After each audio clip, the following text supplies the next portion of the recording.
Hey everyone, this is Karenology. Today's story is so unbelievable. You'll think it's straight out of a movie. Let's get into it. Funny thing is, I was only supposed to be gone 5 days. Just a short fishing trip out near the Colorado border. Me, the river, my old aluminum canoe, and whatever piece I could scrape up. My wife used to say I only looked alive when I smelled like campfire and mud. Maybe she was right. So I came back early, figuring I'd surprise the trout next season instead. It was a dry, clear morning. I turned off the interstate, the radio fizzled out, and the hills rolled toward home like the back of an old horse, familiar and stubborn. But when I took the gravel curve leading to my ranch, the air changed. I saw flags, signs, people. There were 20, maybe 30 strangers milling about my property like ants on a cookie. Big white signs stuck into the ground, flapping in the wind. Live auction today and prime rural lots available. My front gate was propped open, and my driveway, my own damn gravel driveway, was filled with shiny cars and SUVs with out-of-state plates. I parked at the base of the slope, heart thudding, blood slow. Grabbed my pack and stepped out, the dust dry on my boots. There was a woman in khakis and sunglasses, directing people with a clipboard, and just beyond her, a crowd gathering near my porch. Someone was speaking into a microphone. It took me a second to realize they were standing on my steps. Karen. That's what the clipboard woman called her when she waved her up. Karen, the next group's ready. She was medium built, maybe late 40s, with blonde bobbed hair and a tan that didn't belong to this town. She spoke into the mic like a weather girl trying to sell apocalypse. This next parcel includes a 2-story barn, full fencing, and options for parcel division. She was talking about my land. I walked up, still hoping it was some mistake. Maybe a county fair gimmick or one of those fake house tour things. But the minute Karen saw me, her face changed. Not confusion. No. It was recognition. Then calculation. Like she'd been rehearsing for this. You need to step back, sir, she said into the mic, still smiling for the crowd. This is a restricted auction site. That's my porch, I said. My land. What the hell is going on here? A few heads turned. Some people stepped back. Karen gestured to one of the clipboard assistants, who whispered something into a walkie-talkie. Sir, please leave the premises. The owner of this property is deceased, and the Homeowner Association has initiated an emergency liquidation due to back assessments. I stood there like I'd been slapped. I am the owner. My name's Mike Delaney. I built that barn with my own hands. Sir, she snapped, dropping the smile, you are trespassing. Security is on its way. That's when the 2 rent-a-cop types showed up. Not real police. Private firm. Sunglasses and sidearms and stiff little earpieces. They flanked me like I was some drunk uncle who'd wandered onto a wedding. You need to leave the premises immediately, one of them said, and I swear he put his hand on the butt of his pistol just to let the sun catch it. I've got the deed in my glove box, I said, but my voice was thinning. You can't just... We have documentation stating this property was declared abandoned following the owner's passing. Karen said, flipping to a page on her clipboard with dramatic flair. Due process has been followed. If you have objections, you may file a complaint with the association board. The crowd was silent now, shifting awkwardly. A kid was filming with his phone. I felt heat rise to my face, but not the good kind. This was shame, confusion, rage, all twisted together. I turned around, walked back to my truck, and sat behind the wheel for what felt like a year. My hands wouldn't stop shaking. The barn roof poked above the trees, quiet like it always was. But now it looked like a headstone. The phone had no signal. No one to call. No one who'd believe me. So I waited. That night, I parked half a mile down, near the creek bed, where the trees thickened. I pulled my sleeping bag from the back, lay in the truck bed, and stared at the stars like I had when I was 20. But I wasn't 20, and this wasn't camping. This was exile. I didn't know yet how deep the rot went, but I knew one thing. Karen had lied. And if she thought I was just going to disappear quietly, she'd picked the wrong man. By sunrise, I'd convinced myself it had to be a mistake. Some crossed wires, maybe a forged form buried in a folder. I'd show them my ID, pull out the deed, and this whole thing would fold up like a bad tent. But when I drove back to the property at dawn, the tents were still there. The people weren't. Just trash scattered across the lawn, footprints on the porch, and a bright red sticker slapped across my front door. Condemned, subject to removal. I peeled it off. Slow. My hands weren't shaking anymore. I walked around back. The padlock on the barn was new. Cheap but firm. I found fresh tire tracks near the workshop. And the generator was gone. Not stolen. Hauled away. Legally, probably, which made it worse. That's when I saw Linda. She was standing near the fence line, her little schnauzer yapping through the weeds. We'd been neighbors for 2 decades, give or take, though I couldn't say we'd shared much more than pie dishes and the occasional storm cleanup. She looked at me like I was a ghost. Then she looked away. They said you were dead, she finally muttered. Well, they lied. She bit her lip. Mike, they showed papers. Said your next of kin signed off. Said it was all by the book. My daughter lives in Tucson. She wouldn't sign off on this if you threatened her with a chainsaw. You're probably go by. Linda nodded slowly, but she wouldn't meet my eyes. Karen told us you went out of state for hospice. Folks believed it. We didn't ask questions. I'm sorry. Sorry. That word sat in the air like fog. I didn't want her apology. I wanted my life back. Back in the truck, I pulled the glove box open and grabbed the folder. Deed, property lines, tax records. Drove into town. The county office was built like a shoebox, faded yellow with a cracked seal above the door. I'd paid taxes in that building every damn year. Got my dog license there. Even got a voter ID laminated 1/4 of July. It was my place, but when I showed the woman at the front desk my documents, she blinked like I'd handed her a fortune cookie. Says here this parcel was transferred to the Homeowner Association 3 weeks ago. Filed as owner deceased, no known heir, no formal claim.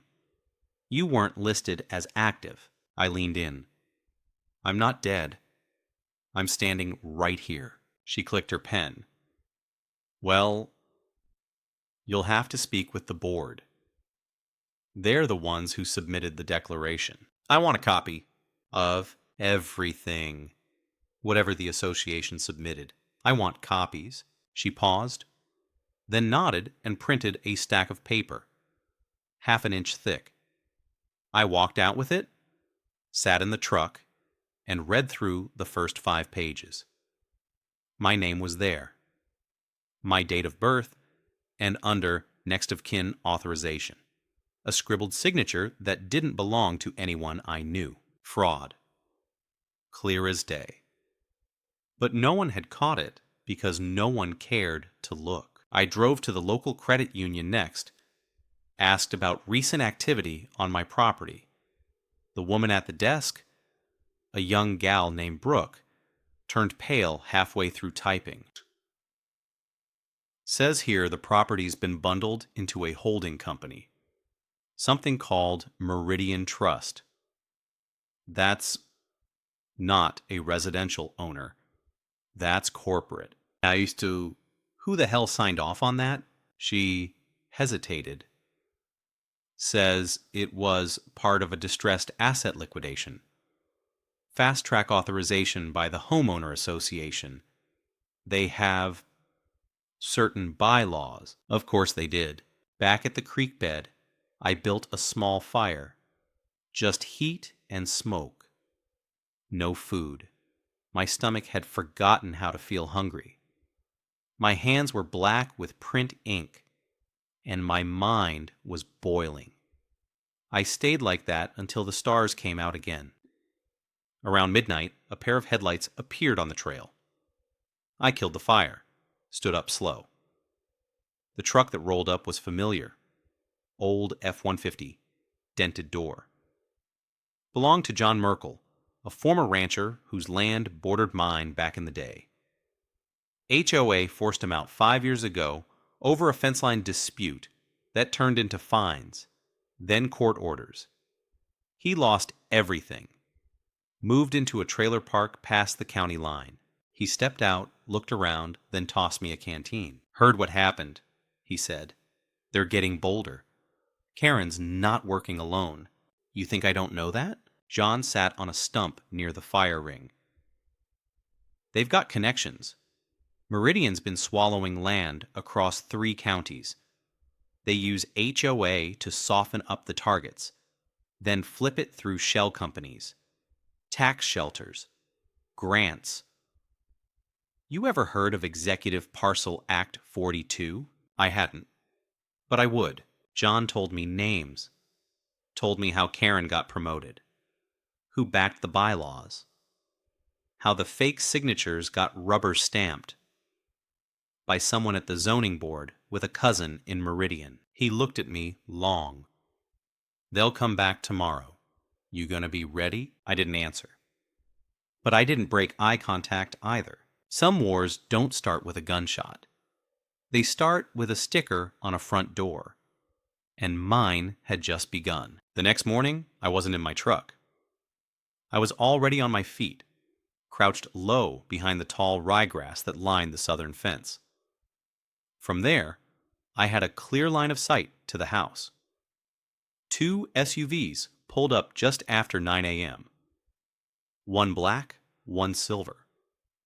Karen stepped out of the black one in a blazer, too clean for this county, holding a steaming to-go cup and her signature clipboard. With her were 2 younger men, one in jeans and a tucked-in shirt, trying too hard to look local. The other in pressed slacks and shoes that never touched dust. Investors. They didn't knock, just walked up like they owned the place. Karen unlocked the door with a key I never gave her. They entered my house. I couldn't stop watching. Every muscle in my legs begged to run down that hill and slam the door on their smug faces. But that's how you get arrested in broad daylight by a system that already wrote you off. Instead, I took out the burner phone John had given me and snapped a few photos. Faces, plates, time stamped. Not for the police, no, for insurance, for pressure. Around noon, they came back out. Karen smiled, shook hands, handed over a folder. One of the men gave her a check, which she slid into a leather bag like it was poker night. When they drove off, she lingered on the porch, looked around, adjusted her sunglasses.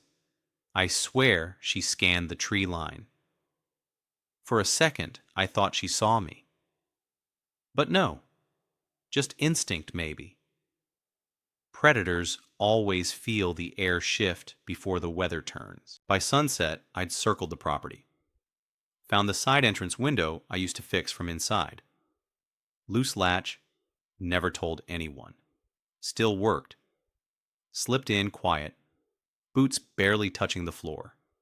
Inside, the place smelled wrong, like lemon cleaner and new plastic. They'd staged the furniture, cleared my bookshelves, removed the photos. I went to the study. Empty. Drawers gutted. My safe was gone. Then I found something in the fireplace. Ashes. Fresh. Still warm.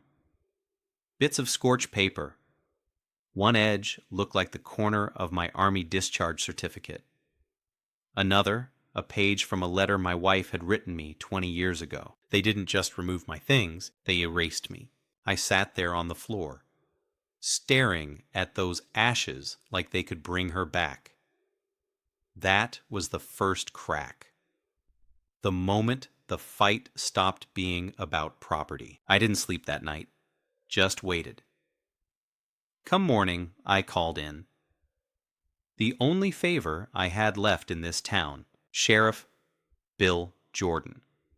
He owed me, once, long ago, I'd pulled his son out of a flipped four-wheeler during a storm. We weren't friends, not really, but we shared something that lived in the silence between handshakes. His voice came on rough. Mike? Damn. Folks said you were dead. I noticed. He paused. Where are you? Close. I need 5 minutes. Just you. No uniform. He didn't ask why. Told me to meet him behind the high school parking lot. Neutral ground. When I got there, he was leaning against his truck, arms folded. I handed him the stack of papers, the fake signature forms, the deed transfer, the corporate filing trail that led from Karen's office to Meridian Trust. He read silently. His face didn't change much. That was the thing with Bill. He could look at a dead body or a donut and keep the same expression. Then he looked up. Even if it's fraud, I can't touch him without cause.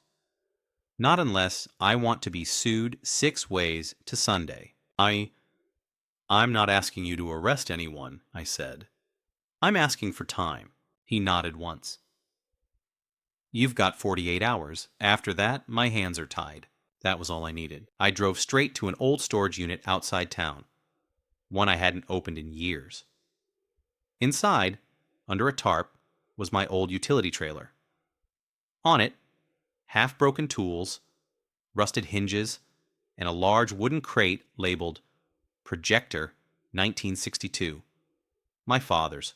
Still worked if you knew how to coax it. I started piecing together what came next. I didn't have power, didn't have lawyers, but I had memory. And I had stories. If Karen wanted to sell a dream, I'd give her a nightmare. That night, I broke back into my own house. Not to vandalize, to plant. I left behind a flash drive hidden in the study wall. Encrypted files, real records, old videos. Not damning, not yet, but designed to look like the kind of thing someone else might want to find. Then I triggered the second step. John, God bless him, had a cousin who still worked nights at the zoning office. Quiet guy. Liked puzzles. I handed him a file titled Parcel C Internal Review. Told him to send it anonymously to Meridian's compliance department. It was fake, but good fake. Buried in that file was a hint that the land Karen just sold might sit atop a fault line. Not true, but just plausible enough to warrant panic. At dawn, I watched from the woods as another car pulled up. Same investor as before. This time, he didn't look excited. He looked pissed. Karen came out, tried to calm him, but he waved a file in her face. They argued. Loud. He gestured at the ground, at the porch, then back at her. She wasn't smiling anymore. I didn't feel triumph. Not yet. That would come later. First, I had to break her system from the inside. The next 48 hours were a blur of movement, memory, and maps. I lived out of my truck, ate what I could find at gas stations, slept in short bursts with the engine running. The air smelled like ash and dry pine. I didn't care. I had work to do. I started visiting every person Karen had ever pushed off their land. Most didn't want to talk. Some slammed doors. Others just stared through the screen like ghosts watching a storm pass. But a few let me in. One by one, their stories painted a pattern. Fines they never saw coming. Citations for lawn height or barn color or outbuildings no one had inspected in years. And always, always the same endgame. Foreclosure via the Homeowner Association, transferred to a trust, and then, poof, gone. Paved over, sold off. I met a woman named Alma who'd lost her garden to zoning reclassification. Her husband, a vet with early onset Alzheimer's, died the week after they moved into a rental 3 towns over. She still wore his denim jacket, like a second skin. I tried to fight, she said, but they buried me in paper. I was grieving, and they timed it perfectly. I sat in silence. Let her talk. Took notes. Next was Paul, a machinist, forced to vacate after his tool shed was deemed a structural hazard. He showed me the letter. The signature at the bottom matched the one on my own death certificate. Same pen, same lie. Piece by piece, I built a dossier. Names, dates, false claims, photos. I didn't know exactly what I'd do with it yet, but I knew what it meant. Karen wasn't a bureaucrat. She was a harvester, and we were her crop. By dusk on the second day, I drove back out to the ranch. My ranch. Stayed far enough not to trip any cameras. I watched the lights flicker inside, warm and steady, like it belonged to someone else now. Then I saw movement, a figure near the barn.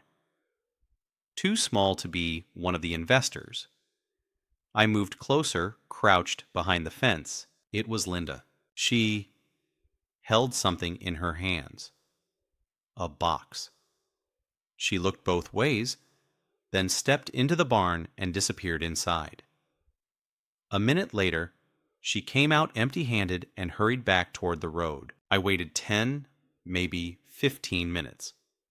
Slipped in through the side window again. The barn was dark but familiar. I moved to the corner stall, found the box. Inside were my wife's letters. Photos. Even the carved wood frame from our hallway mirror. The things I thought they burned. There was a note. No name, just, she made me do it. I'm sorry. I sat on the stool in the corner and let the weight of it settle. Someone was still on my side. And she was risking a lot to remind me who I was. The next morning, I drove into town and visited the VFW hall. Not to drink, to see an old friend. Name was Harris, Vietnam vet. Ran the sound equipment for every parade and local ceremony. since '94. He owed me nothing, but I told him everything. Showed him the papers, the photos. He didn't flinch. Just said, "You ever heard of a phantom lot auction?" I hadn't. It's what they call it when a sale happens without the public ever knowing. No listings, no ads. Just internal handoffs between LLCs. Dirty trick from the early '80s. Made a comeback when land prices spiked. He pulled out a black binder the size of a tombstone. Inside, photocopies of local plats, building permits, and hand-drawn overlays. He showed me how the parcels had shifted, where roads were planned, where infrastructure would go. My ranch wasn't just property. It was a keystone. The whole grid leaned on it. They need your land, Harris said. Not want, need, and if you go public, they'll steamroll you. I closed the binder. Then I won't go public. He looked up. What's that mean? It means I'm going in quiet. That night, I met John in the trailer park. We spread the papers out over his coffee table. I circled names, dates, discrepancies. Then I handed him a sealed envelope. If something happens to me, I said, you take this to my daughter, and you leak the rest.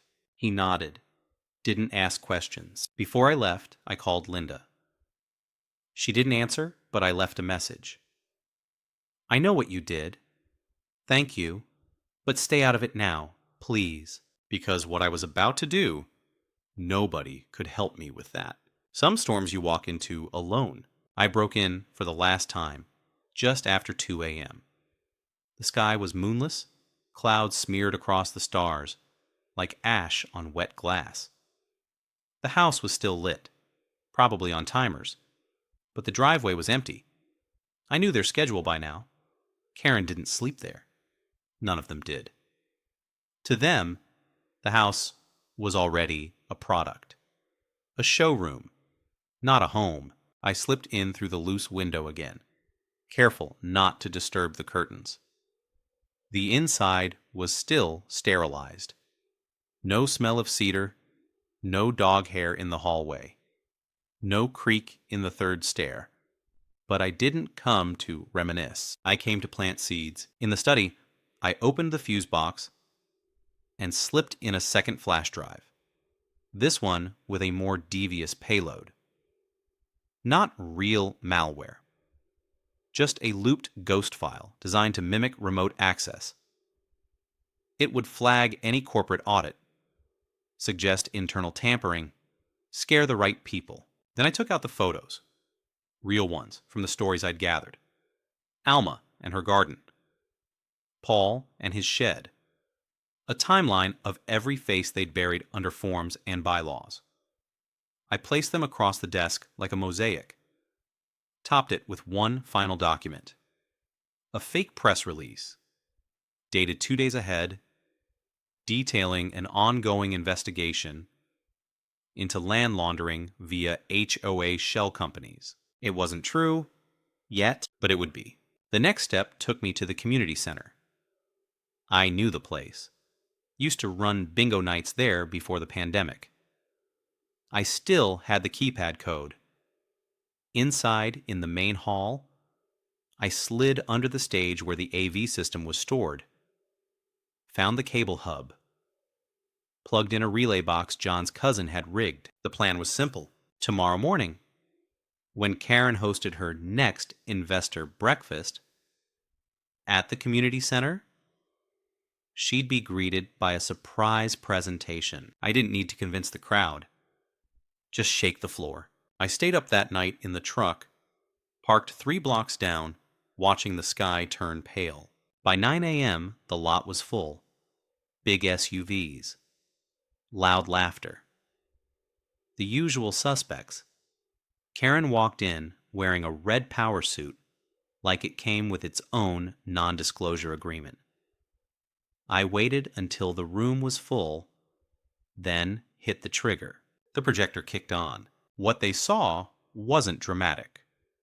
No voices, no faces, just files, scanned documents, parcel transfers, duplicate signatures, HOA citations paired with sale contracts, and then, one by one, the photos. A child in front of a bulldozed swing set, an old man sleeping in a pickup, my ranch. Before the sign, Karen stood frozen at the podium. One of the investors stood up, walked out, another followed. No one said a word. The projection looped twice, then shut down. No fireworks, no applause. But the silence? It was the kind that breaks careers. I left before anyone came looking. I wasn't done yet. Back at the ranch, I found something I didn't expect. The porch had been disturbed. Footprints in the dust. A stack of folded papers beneath the doormat. It was a letter. No envelope, no name. Just one sentence. You've got their attention now? That night, I drove out to Harris's place. We sat on his porch, sipping coffee and saying nothing for a while. They'll retaliate, he finally said. I know. You ready for that? No, he chuckled. Then you're exactly where you should be. I slept in the truck again, but this time it didn't feel like exile. It felt like the start of something bigger than me. Karen wasn't gone. Meridian wasn't done. But the ground had shifted, and now they were watching their step. So I started digging deeper, because the real fight hadn't even begun yet. The retaliation didn't come with flashing lights or angry knocks. It came quietly, like mold. I woke up the next morning to find my truck towed.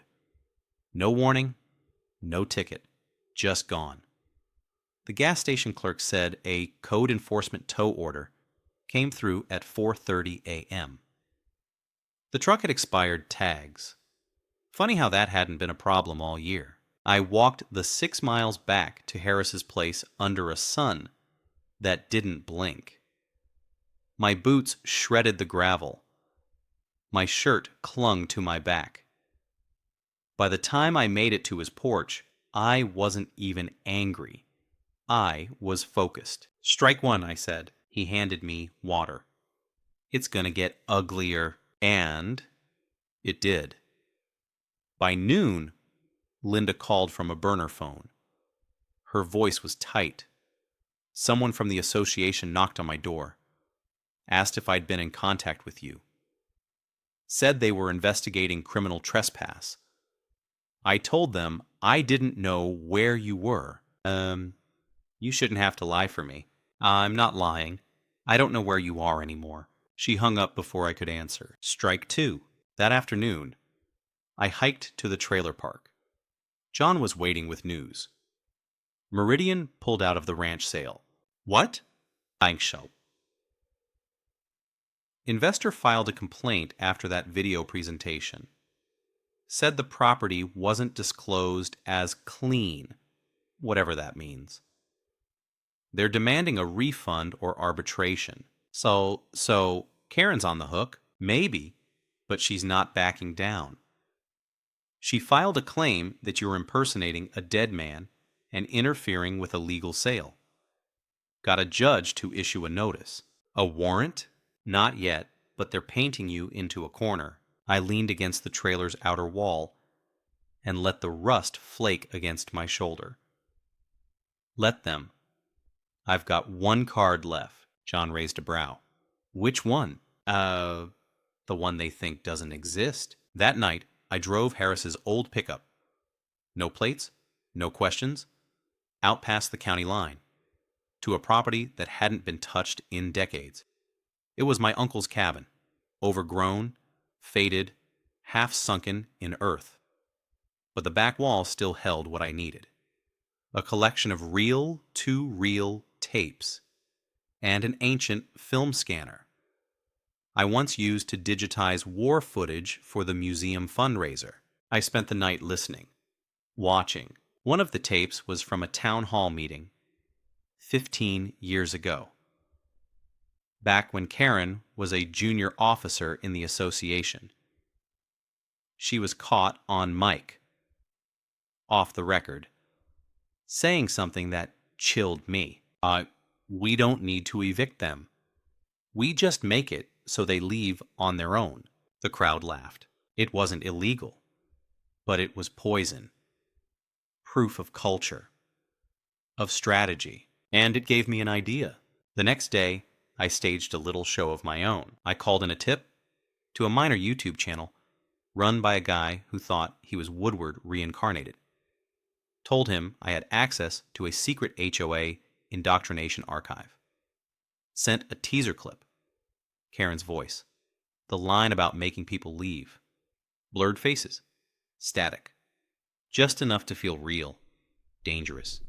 Juicy. He bit. By midnight, the video had 12,000 views. By the next morning, the association posted a statement denying everything. By lunch, Karen had disappeared from the community center. But that wasn't the play. That was the bait. The real move came when I walked into the association office, disguised in a postal uniform, carrying a box of undelivered mail. Inside, copies of every forged signature, every false filing, and a fake subpoena addressed to the building itself. The receptionist looked confused. "Are you with the county?" "Nope," I said. "I'm with the ghosts." I turned and walked out before she could reply. Back in the truck, I took a breath. The town was shifting. People started calling. Not to help, but to ask questions. Real questions. The kind that don't go away. Strike 3 wasn't mine. It was hers. And it was coming. Strike 3 came on a Wednesday morning. I was hiding out in a storage shed behind the old feed store when I got the call. Unknown number. I almost let it ring out, but something in my gut said answer. The voice on the other end was quiet. Male. Mid-30s, maybe. "You don't know me," he said, "but I work compliance for Meridian. I've seen your name on some files. Thought you should know. They're trying to wipe it. Erase the trail. Karen's not just covering her tracks. She's burning the whole bridge." "Why are you telling me this?" "Because I saw the video. The one with the old audio. And because my grandfather lost his land to these people in 2002. We thought he just gave up. Turns out he was pushed." He gave me an address. Said to be there at 3 a.m. alone. Then he hung up. Most people would have walked away. Called it a trap. But at this point, I didn't care if it was a setup. I needed to see how deep the rot went. The building was a warehouse out by the industrial park. Half abandoned. Chain link fence falling apart. I parked 2 blocks away and walked in through a side gate. He was waiting near a loading bay, hoodie up, backpack, slung over one shoulder. You brought a gun?" he asked. "Nope, just my name." He opened the backpack and pulled out a laptop, then a stack of printed files. Showed me internal emails. Chain correspondences. A timeline that proved Meridian had been coordinating with certain homeowner association leaders across 3 counties to create artificial distress conditions. Fake citations. Coordinated legal threats. In some cases, forged wellness checks to push elderly owners into assisted living while their land changed hands behind closed doors. I flipped through the pages. Some of the names I knew, some I didn't. But one stood out. Linda. Not just a neighbor. Not just a bystander. Karen had tried to use her before. Backdated a complaint in her name. Filed it as a supporting claim against me. I called her that night. Told her what I saw. Silence stretched across the line like a rope ready to snap. "I didn't file anything," she said. "I swear to God." I believe you. No, Mike. Listen. 2 nights ago, someone came to my house, said they were from code enforcement. I let them in. They asked weird questions, took pictures, said it was about water usage. Now I think they just wanted access to my files. They're desperate. No, she whispered. They're scared. By morning, I was back in town, dressed like I didn't belong. Suit coat, briefcase, shades. Walked into the title office like I had an appointment. Told them I was from the city registry department, doing a spot check on parcel transfers. The clerk barely blinked. You got a badge? I pulled out a laminated school ID from a night class I took in 2011. She glanced at it, shrugged, and pointed me to the back. I found what I needed in 30 minutes. The original deed transfer of my property was still in the system, but it had been tagged digitized and reassigned a new ID number that led directly to a Meridian holding group in Nevada. Under remarks, owner deceased, next of kin unresponsive, release authorized via B43 override. I took a photo. Then I found 3 more properties with the same override, same fake process, same Karen signature. I printed copies, stuck them in my coat, and walked out without saying a word. That night, I met Harris again. Showed him the new evidence. He didn't speak for a full minute. You can take this to the papers now, he said. To the county, even the state. No, I said. Not yet. We're not done. He looked at me like I was mad. Maybe I was. But I wasn't looking for exposure. I was looking for leverage, because Karen hadn't just broken laws. She'd built her kingdom on silence, on people too tired to fight, too scared, too alone, and I was going to be the ghost that haunted her right out of her empire. I didn't want my land back. I wanted her to know what it felt like to lose everything she thought she owned. I waited until the annual Homeowner Association mixer. That was Karen's favorite event, the one where she could smile for donors, pose for photos, and play Queen of the County Club like it was her rightful throne. It was being held at the Green Hollow Lodge, a place so polished, even the trees looked like they'd been combed. I didn't walk through the front door. I came in through the maintenance corridor, past the pantry, through the back hall. Harris had arranged a little help. His niece worked catering, and let's just say she wasn't a fan of Karen's empire either. She handed me a vest, a name tag, and a cart with dessert trays. When I stepped into the ballroom, I nearly laughed. Chandelier light, string quartet in the corner, tiny crab cakes on porcelain. It looked like royalty pretending they were farmers, and there, at the far end of the room, stood Karen. Red dress, high heels, drink in hand, laughing with 2 men in suits who probably hadn't touched dirt in a decade. I maneuvered my cart toward the podium. No one looked twice at the help. I'd timed this to the second, waited until the band paused for the host's announcement. Karen stepped forward, smile ready. But the screen behind her flickered. That's when it began. The footage I'd edited played without sound. Images only.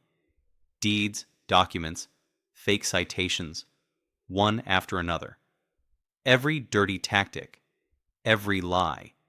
Then the photos of displaced owners. Faces that had been scrubbed from history. Faces like Alma, Paul, my wife and I in front of the barn. The room froze. Karen turned, saw the images, then turned back to the crowd. "This is a hack," she said, voice taut. "Some kind of sick joke. We'll fix this in a..." But then came the final image. Karen, 15 years younger, at a town hall, her mouth mid-laugh, captioned with her quote, "We don't need to evict them, we just make it so they leave on their own." No sound, no accusation. Just the truth, framed in light and silence. The projector cut off. I turned the cart and rolled it out like nothing happened. By the time anyone thought to check, I was already outside. The next morning, everything cracked. Karen released a statement through the Homeowner Association, calling the video manipulated nonsense and a cowardly smear campaign. But then the Meridian Insider, my ghost in the machine, sent an anonymous leak to every board member and affiliate investor. Not the video, the documents, the real ones, internal records, memos, the override codes, her signature on everything. They didn't call the cops. They called their lawyers, and she was out. Just like that. Stripped of her title. Her access revoked. Her name scrubbed from the Homeowner Association site within hours. Not because she was guilty. No, they'd never admit that. But because she was now radioactive.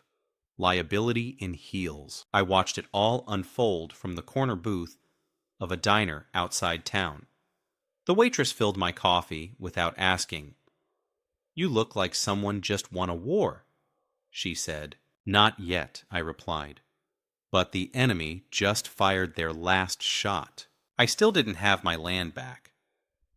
My name was still dead on paper. But now, the hill was mine again. I could walk up and look at my porch without seeing a crime scene. I could breathe, but I wasn't done. Because as the sun dipped behind the barn roof, I thought of the others. The ones who didn't fight. The ones who left without a sound. So I made a decision. The final move wasn't about revenge. It was about memory, about taking back the story. And I knew exactly how to end it. I started at dawn. The air was cold enough to sting. The sky still pale gray like an old bruise. I parked the borrowed truck on the ridge and walked the last 100 yards to my property. My boots knew the path better than my memory did. Every step echoed something I thought I'd lost. The gate was still broken, the barn still scarred, but the silence had changed. This time, it didn't feel like absence. It felt like invitation. I brought with me a single folding chair, an old camcorder, and a hard drive loaded with the full dossier. Every document, every story, every image I'd collected since this began. I set the chair in the middle of the porch facing the fields. The wind tugged at my collar like it remembered me. Then I started recording, not for YouTube, not for the media, for the county archive. I told the whole story. From the moment I saw the auction sign to the last time I saw Karen's face in that ballroom. I spoke slowly, clearly, like I was writing it into stone. I said names, gave dates, pointed fingers. And when I was done, I looked into the lens and said one thing I'd never said aloud. This wasn't about land, it was about being erased, and I'm still here. I mailed the hard drive to the county clerk's office under a legal filing name. Legacy Preservation Statement. They'll probably ignore it. Maybe it ends up in a drawer. Maybe it gathers dust. But someday, someone will open that drawer and know we existed. A week later, I did something petty. Something that would have made my wife roll her eyes and laugh that quiet laugh of hers. I welded the gate shut, not the way you think, not to keep people out, to keep them from pretending they belonged. Then I posted a hand-painted sign across it, on a closed for repairs, owner still breathing. John helped me haul the last of the junk from the barn. Harris came by and dropped off a crate of old army supplies, lanterns, tools, even a rusted field radio. Said I'd earned them. Linda left a note in my mailbox. No words, just a photo of the ranch the way it looked 10 years ago, with my wife on the porch and our dog in the grass.